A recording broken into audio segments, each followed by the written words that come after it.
अगर मैं आपसे कहूं, जिसे आप इतिहास मानते आए हैं, वो असल में गलत है।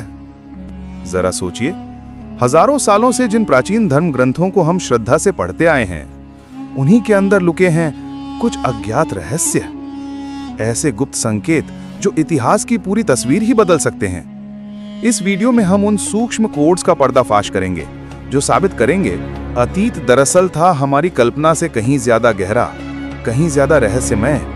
तैयार हैं आप? चलिए खोलते हैं प्राचीन युग के उन गुप्त द्वारों को और देखते हैं सदियों से हमारी आंखों के सामने ही छिपा था कौन सा गुप्त संदेश।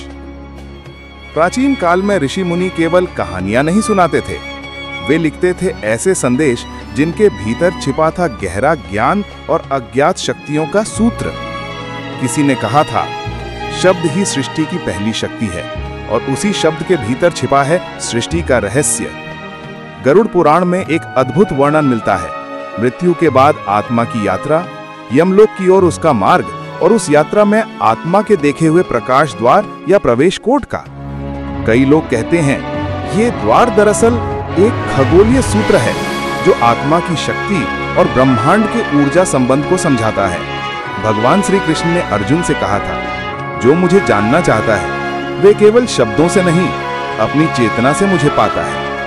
कुछ शोधकर्ताओं का कहना है भगवद गीता के हर अध्याय में ऐसे संख्यात्मक, शब्दात्मक और छंद के पैटर्न्स हैं जो वास्तव में ज्योतिष, ध्वनि और ऊर्जा के सूत्र हैं।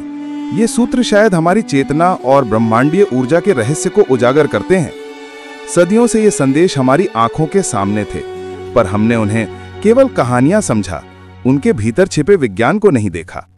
शायद ये प्राचीन कोड साबित करेंगे कि हमारे पूर्वज केवल धार्मिक नहीं थे, बल्कि अद्वितीय वैज्ञानिक, खगोल शास्त्री और दार्शनिक भी थे।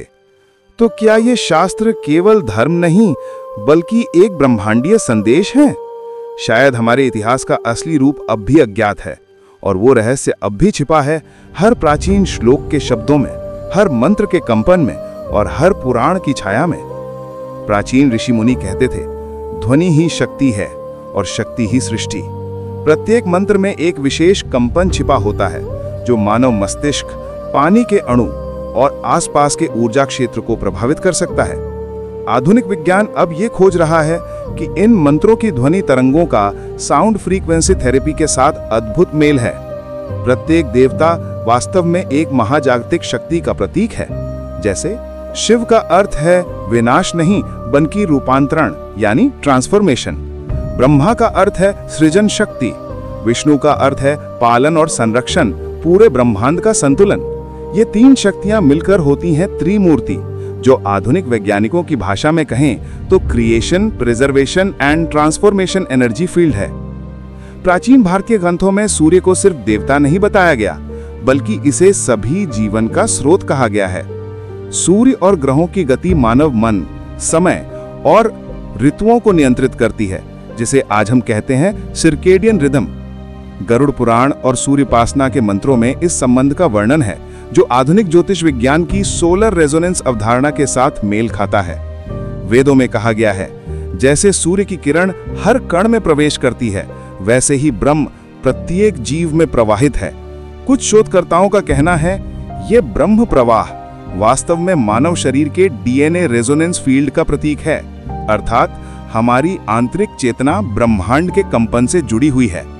तो क्या गरुड़ पुराण, गीता या उपनिषद ये सभी मिलकर एक कॉस्मिक कोड है जो हमें ये सिखाते हैं कि हम केवल मनुष्य नहीं हैं, हम ब्रह्मांड का एक हिस्सा हैं, एक चेतन तरंग जो कभी नष्ट नहीं होती।